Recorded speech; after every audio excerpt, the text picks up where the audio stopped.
Jangan lupa subscribe YouTube channel Metro TV News dan jangan lupa nyalakan notifikasinya. Pemirsa, Komisi Pemberantasan Korupsi atau KPK merilis hasil kinerja selama tahun 2021. Dari penanganan ratusan perkara korupsi selama tahun 2021, Lembaga Anti Rasuah melakukan 127 penyelidikan dan menetapkan 123 orang sebagai tersangka.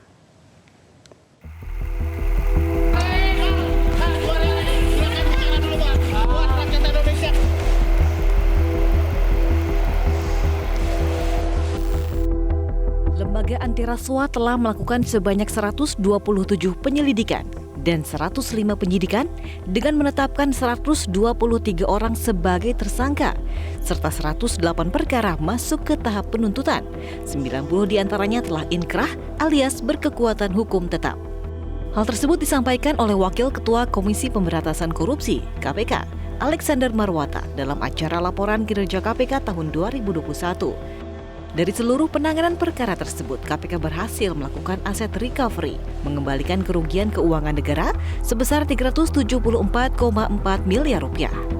Dengan rincian, 192 miliar disetorkan ke kas negara, 4,3 miliar disetorkan ke kas daerah, 177,9 miliar merupakan pemindah tanganan BNPT melalui penetapan status penggunaan hibah.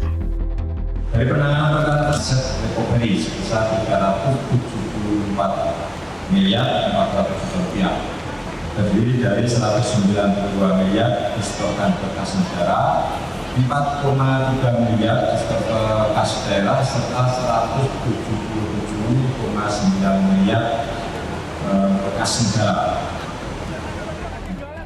Alex juga menyampaikan sejumlah kasus yang menjadi perhatian sorotan publik, di antaranya kasus Bansos yang telah memvonis mantan Menteri Sosial dengan vonis 12 tahun penjara dan uang pengganti sebesar 14,5 miliar rupiah. Selain itu, ada pula kasus Lampung Tengah yang turut menjerat mantan Wakil Ketua DPR RI, Aziz Syamsuddin, dari pengembangan kasus suap Bupati Tanjung Balai. Tim Liputan Metro TV. Pemirsa, Komisi Pemberantasan Korupsi berhasil menjerat menteri hingga pimpinan lembaga tinggi negara dan menyelamatkan uang negara 35,9 triliun rupiah serta melakukan pengembalian aset sebesar 374 miliar rupiah. Namun capaian lembaga anti rasuah di 2021 itu bukan tanpa pekerjaan rumah. Lalu bagaimana KPK menuntaskan pekerjaan rumah tersebut? Untuk membahasnya sudah bergabung bersama saya di studio Ketua KPK Firly Bahuri. Pak Firly, selamat malam. Selamat malam, Mbak Afi. Selamat malam, Pak Firly. Nah, tadi kan sempat kami putarkan gitu penjelasan apa yang menjadi capaian dan kinerja dari KPK.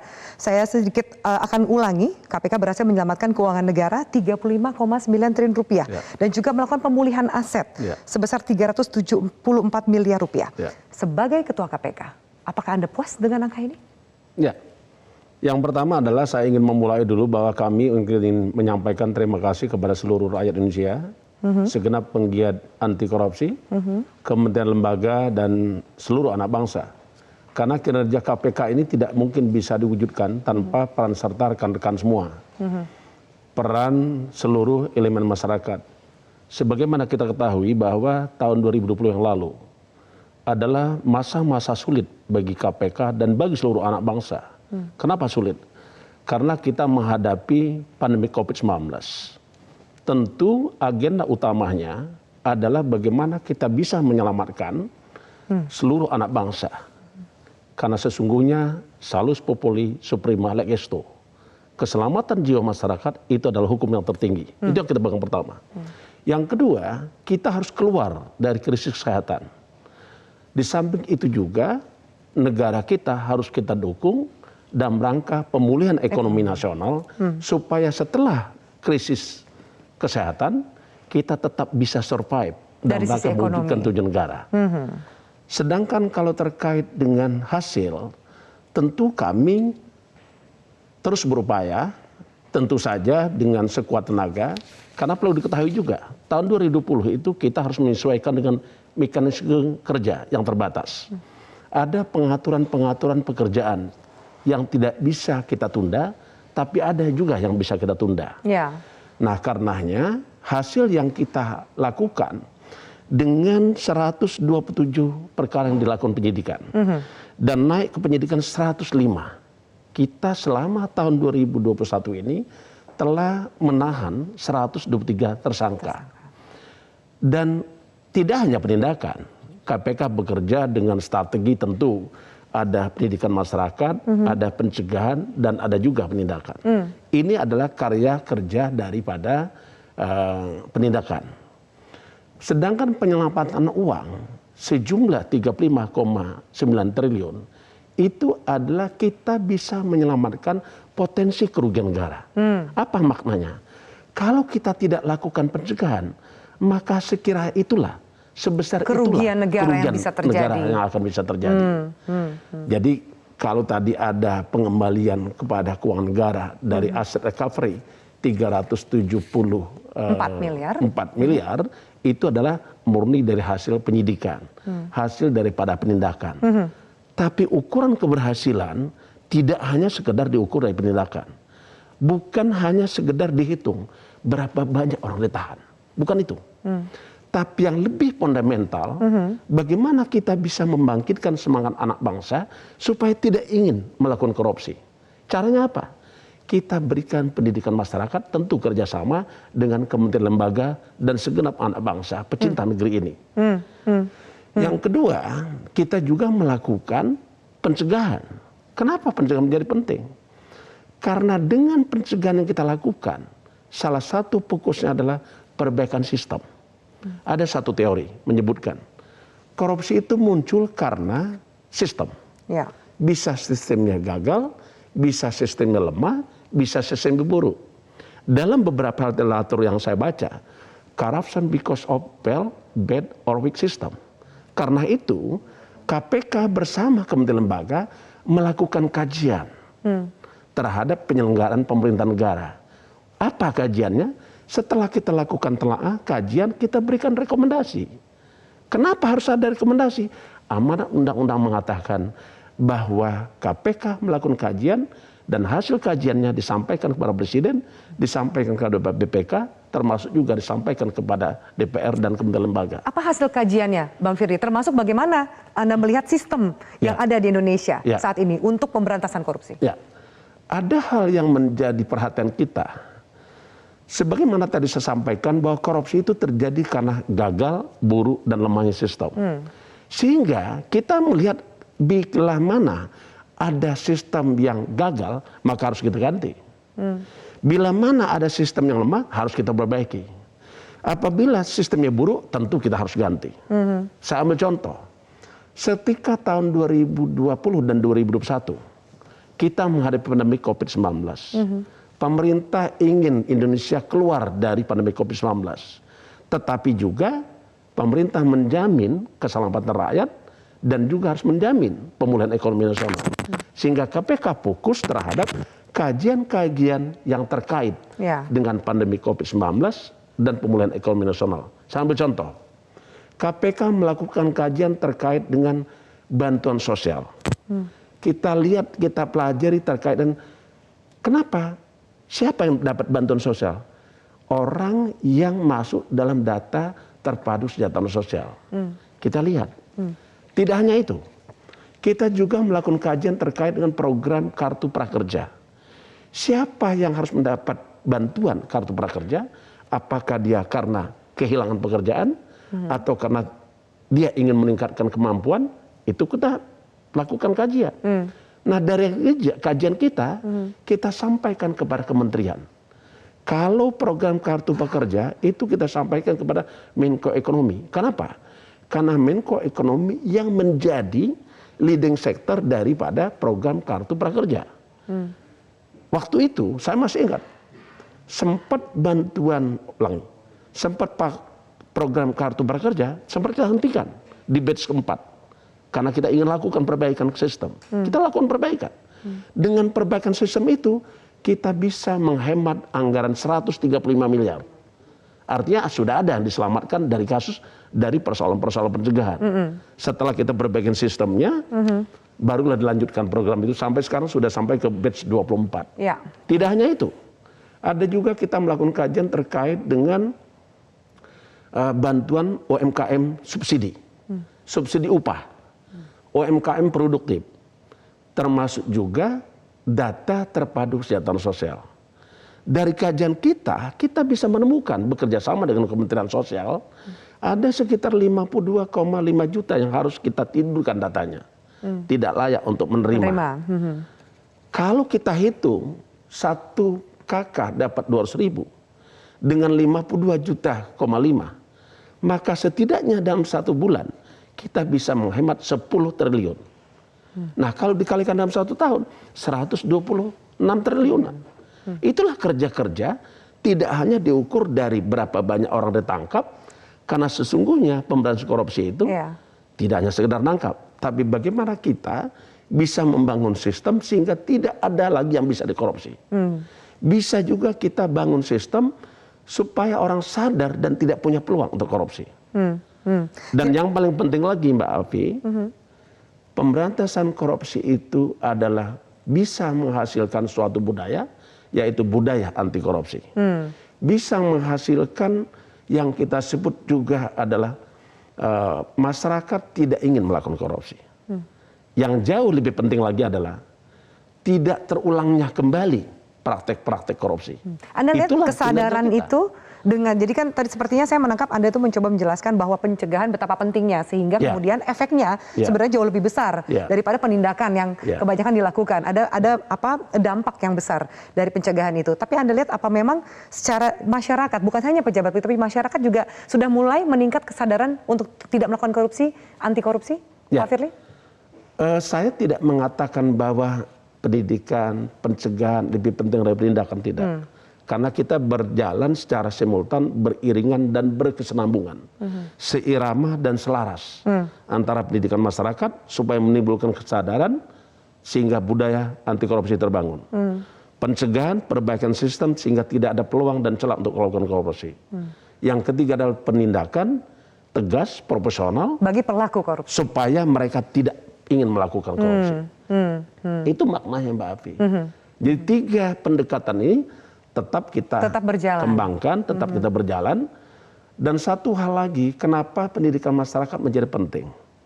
Ada satu kalimat yang saya pernah baca dari mantan Presiden Afrika Selatan, yang ia katakan adalah, education is the most powerful weapon which you can use to change the world. Pendidikan adalah senjata yang paling ampuh yang bisa Anda gunakan untuk mengubah dunia. Maknanya adalah kalau mengubah dunia saja bisa, apalagi kita bisa mengubah budaya korupsi menjadi budaya anti korupsi. Nah itu Mbak. Pak Firly, Anda di awal tadi menjelaskan bahwa situasi pandemi ini ada krisis kesehatan. Kemudian juga ada fokus lainnya selain menangani krisis kesehatan adalah pemulihan ekonomi. Pemulihan ekonomi. Dari Anda lihat di krisis kesehatan dan juga pemulihan ekonomi, seberapa besar celah untuk adanya tindakan korupsi dan bagaimana KPK di bawah pimpinan Anda mencegah dan menindak pelaku-pelaku itu? Terima kasih Mbak Afi dan terima kasih seluruh pemirsa Metro TV. Kalau kita ingin melakukan pemberantasan korupsi, tentu kita harus tahu sebabnya. Dan kita juga harus tahu klaster dan risiko terjadi korupsi. Saya ingin masuk dulu kepada penyebab. Karena tidak mungkin kita bisa selesaikan kalau tidak tahu sebab. Sebab korupsi itu secara garis besar ada 3 kelas.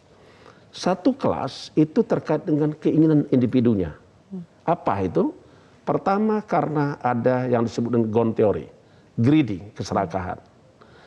Opportunity, kesempatan, need, dan expose.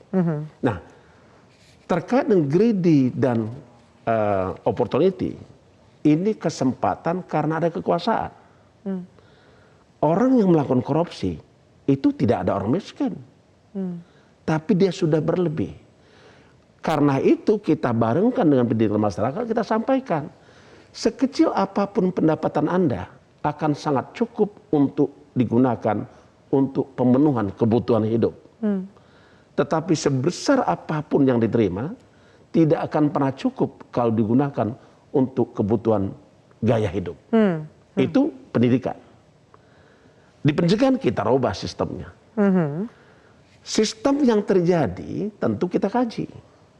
Dan kalau kita lihat tahapan-tahapan korupsi itu Di bidang fungsi-fungsi manajemen bisa terjadi semua. Di bidang perencanaan bisa terjadi korupsi. Misalnya penetapan APBN ataupun APBD, itu bisa terjadi korupsi. Di bidang pengesahan bisa terjadi. Di bidang perencanaan penyusunan anggaran bisa juga karena ada tarik-menarik kepentingan. Bisa juga karena saat pengawasan. Misalnya seketika akan disetujui laporan pertanggungjawaban kepala daerah, itu bisa terjadi korupsi. Itu dari 4 tahapan manajemen, fungsi-fungsi manajemen. Di samping itu, kalau kita lihat di mana saja daerah yang sering terjadi korupsi, wilayah apa? Satu yang paling banyak terjadi itu adalah pengadaan barang jasa. Kenapa? Karena ada P komitmen. Kalau Anda mau mengerjakan proyek ini, maka Anda harus membayar sekian persen. Ada imbalan ya. Itu terjadi. Kedua, di bidang birokrasi, reformasi birokrasi dan sumber daya manusia. Sering termuncul dari fakta yang ada adalah terkait dengan korupsi di bidang jual beli jabatan. Yang ketiga adalah suap menyuap dan gratifikasi. Sedangkan klaster keempat yang sering terjadi adalah trading influence, jual beli pengaruh. Dan 4 ini setelah kami lakukan survei bekerja sama dengan BPS, betul adanya. Pengadaan barang jasa diyakini 99% masih terjadi korupsi. Di bidang sumber daya manusia masih sering terjadi jual beli jabatan, 98%. Tinggi banget nih, angkanya semua di atas 95%. Ini kita menyampaikan hasil survei yang dilakukan oleh BPS. Dengan responden 255.010 orang. Disebar surveinya di 98 kementerian lembaga. Di 34 provinsi. 508 kabupaten kota. Amanat survei ini karena dalam RPJMN, Rencana Pembangunan Jangka Menengah Nasional 2020-2024 diamanatkan. Sehingga KPK lakukan survei itu. Itu Mbak. Jadi bisa kita lihat di mana sih resiko korupsi? Oh, ada di pengadaan barang jasa. Di mana lagi? Ada jual beli jabatan. Di mana lagi? Suap menyuap dan gratifikasi. Di mana lagi? Trading influence. Kalau kita sudah tahu itu, tinggal kita kasih tahu. Baik dengan cara pendidikan masyarakat, pencegahan maupun penindakan. Baik.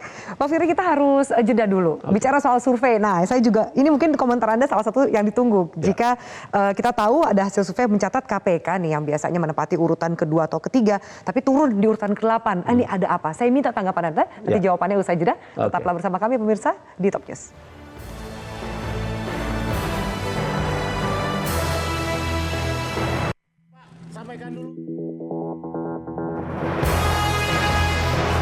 Baik pemirsa, kita lanjutkan. Sebelum jeda, Mbak Firly, tadi saya sempat sampaikan bahwa ada hasil survei yang mengatakan KPK yang biasanya berada di urutan 2 atau 3 tertinggi, jauh merosot ke urutan ke-8 sebagai lembaga yang paling dipercaya publik. Bahkan ini di bawah kepolisian dan kejaksaan. Apa tanggapan Anda sebagai Ketua KPK? Ya, pertama-tama adalah kami mengucapkan terima kasih atas survei itu. Yang kedua adalah tentu kami akan jadikan itu adalah batu loncatan untuk perbaikan ke depan. Sekaligus penyemangat bagi insan KPK. Dan kami punya budaya. Setelah ada survei, biasanya pihak yang melakukan survei itu kami undang. Misalnya beberapa kali kita undang, misalnya Pak Burhanuddin Murtadi, itu pernah saya undang. Begitu dia membuat rilis hasil surveinya, saya bilang hubungi Pak Burhanuddin Murtadi, minta dia paparkan. Apa variabel yang disurvei, bagaimana cara surveinya, hasilnya apa, sehingga kita bisa melakukan perbaikan. Jadi maknanya itu. Tapi Anda kaget nggak kalau biasanya di urutan kedua dan ketiga sekarang merosot ke-8? Saya belum memanggil Pak Burhanuddin Murtadi, tetapi yang jelas kita hargai setiap pendapat lembaga survei. Dan itu akan kita pelajari untuk perbaikan ke depan. Apakah memang ada sesuatu hal yang terjadi yang harus kita perbaiki? Itu kata kunci. Karena sesungguhnya ada kalimat yang harus kita sampaikan. Kalau kita ingin baik, maka perlulah kita mendengar masukan, dan KPK tidak pernah tidak mendengar masukan masyarakat, tidak pernah mengabaikan saran masukan dari para pakar. Karena itu yang akan digunakan oleh KPK dalam rangka pembenahan. Itu yang satu pertama. Kedua, kalau kita ingin lebih baik, maka kita harus lakukan perubahan. Artinya apa? Apa yang kita lakukan masa lalu tentu menentukan hari ini. Masa depan itu tentukan hari ini. Futures depend on what we do at present. Jadi artinya dengan ada survei itu, tentu kita akan pakai dalam rangka perbaikan ke depan. KPK juga sering melakukan survei. Oke. Ya. Dalam rangka perbaikan ke depan, bicara soal pemberantasan korupsi, ada momentum politik, kurang lebih akan kita jalani gitu sebagai bangsa. Apa kira-kira rencana strategis dari KPK sendiri untuk ke depan, terutama di momentum pilkada, di mana semua ingin masyarakat ingin ada pilkada atau pesta demokrasi yang bersih sehingga menghasilkan pemimpin yang juga bisa dipercaya. Ya. Yang pertama adalah sikap KPK. Saya ingin ulangi, sikap KPK di dalam tahun-tahun politik ke depan, kami bekerja secara profesional berdasarkan ketentuan undang-undang dan tidak akan pernah melibatkan diri dalam hal politik. Dan kami juga tidak akan pernah ikut di dalam opini maupun pendapat untuk kepentingan politik tertentu, tidak akan pernah. Itu pertama. Yang kedua, kalau kita melihat tahun-tahun politik, tentulah KPK juga punya survei tentang bagaimana pelaksanaan pilkada. Kenapa pilkada biaya tinggi? Itu kita lakukan survei, kita lakukan penelitian. Temu jawabannya. Ada kepala daerah yang berani ikut pilkada walaupun nggak punya uang, ternyata ada donatur yang bayar. Kita tanya lagi kepada donatur, kenapa donatur mau membayar? Ada beberapa jawaban kita temukan. Nah, dari penelitian itulah kita gunakan untuk perbaikan ke depan. Itu. Oke, silakan minum dulu Pak Firly. Berikutnya kita juga akan lihat bagaimana soal pemulihan ekonomi, kesehatan, pengawasan KPK lebih jauh soal bantuan sosial. Karena ini sensitif sekali dan termasuk juga bantuan sosial bisa saja dimanfaatkan oleh pihak-pihak yang ingin berkompetisi secara politik. Apa yang bisa dilakukan oleh KPK? Kita tentu ingin memastikan bahwa tidak ada satu rupiah pun yang bisa dikorupsi. Yang kedua, jangan kegiatan politik ini dikaitkan dengan bantuan sosial. Dan jangan pernah program-program dalam rangka pemulihan ekonomi nasional atau penanganan COVID digunakan untuk sarana kampanye. Itu kita akan dalami betul. Tidak boleh terjadi. Karena yang lebih penting itu adalah bagaimana kita bisa keluar dari krisis kesehatan, sekaligus juga kita siap memulihkan ekonomi. Mari semua anak bangsa mengutamakan kepentingan negara, bukan kepentingan politik tertentu ataupun kepentingan sesaat. Saya kira itu. Soal adanya fakta integritas dan lain-lain, apakah itu berpengaruh? Karena banyak mungkin masyarakat juga melihat itu hanya di atas kertas, hanya retorika. Kita juga sudah tahu kan bahwa jangan gunakan bansos misalnya untuk kepentingan politik, tapi masih ada saja, terulang saja kasusnya. Bagaimana juga penekanan yang dilakukan oleh pihak KPK supaya yang ingin berkompetisi ini majulah dengan fair agar hasilnya juga fair? Ya. Kita tidak pernah lelah untuk mengingatkan para penyelenggara negara supaya tidak memanfaatkan jabatannya untuk kepentingan politiknya. Itu yang pertama. Yang kedua, karena itu KPK selalu melakukan kajian kepada kementerian lembaga untuk perbaikan sistem. Kalau masih ada contohnya bantuan sosial, kenapa bantuan sosial bisa terjadi korupsi? Karena kuantitas barang tidak disebut dengan harga. Misal, hanya disebut itu satu paket nilainya sekian rupiah. Beras 5 kilo. Lah beras 5 kilo kan banyak macam-macam. Banyak variannya, banyak harganya sehingga. Minyak goreng 3 liter, banyak juga berasnya. Karena itu sekarang, setelah kejadian-kejadian beberapa waktu lalu, Presiden pernah bicara dengan saya. Menurut Pak Ketua, baiknya bagaimana bansos? Saya bilang, Yang paling penting itu adalah perbaikan sistemnya.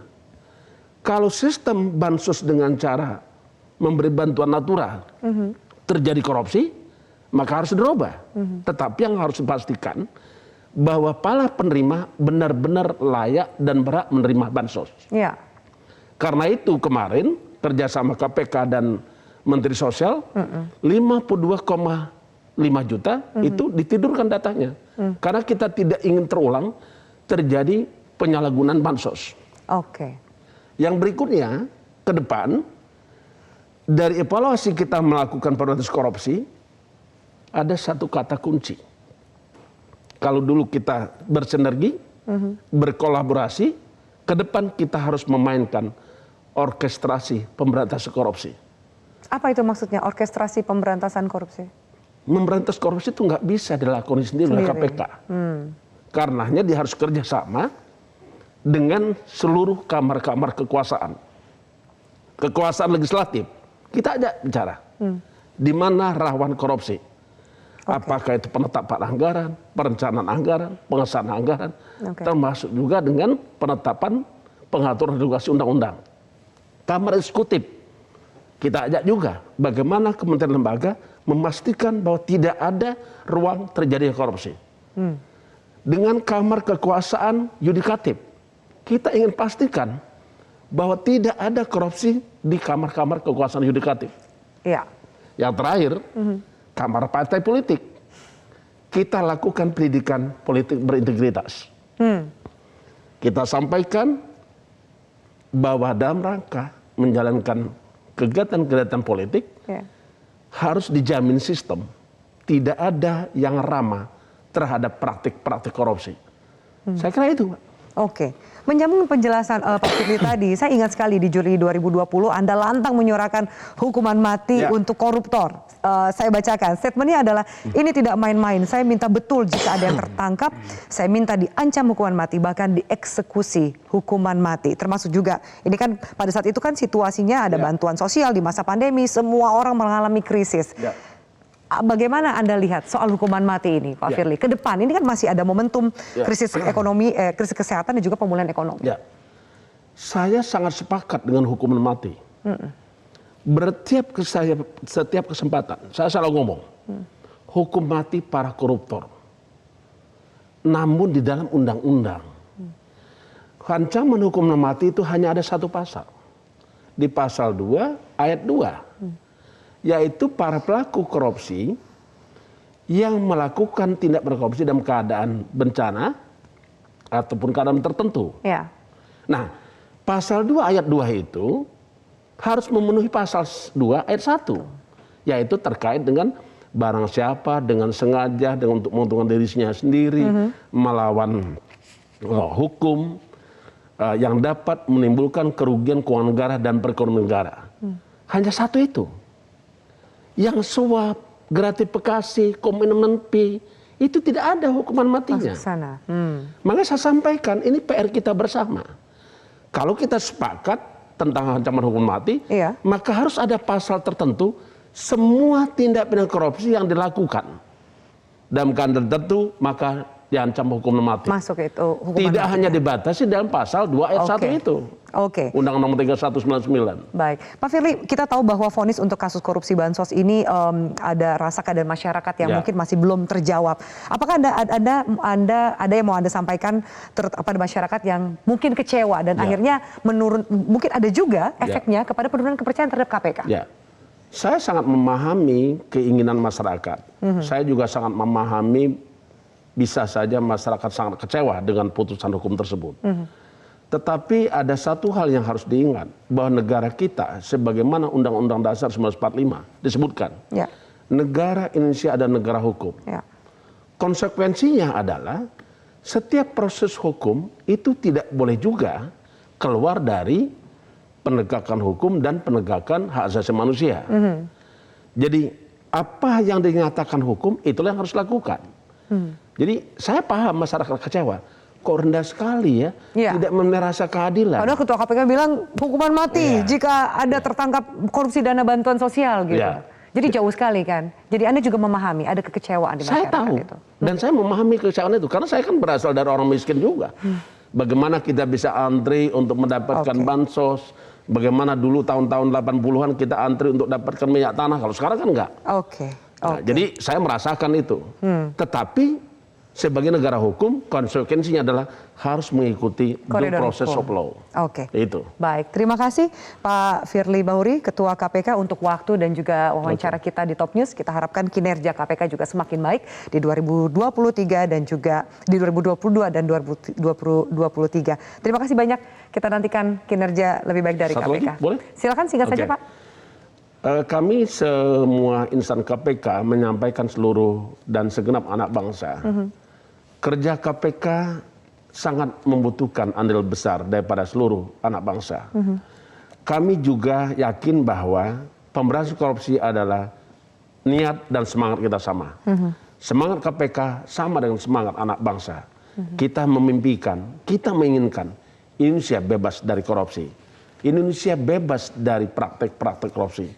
Sehingga kita mampu mewujudkan tujuan negara. Indonesia yang cerdas, Indonesia yang sejahtera, Indonesia yang maju, Indonesia yang membanggakan untuk seluruh rakyat Indonesia. Baik, kita nantikan kontribusi positif dari KPK untuk tujuan bangsa itu. Terima kasih Pak Firly Bahuri.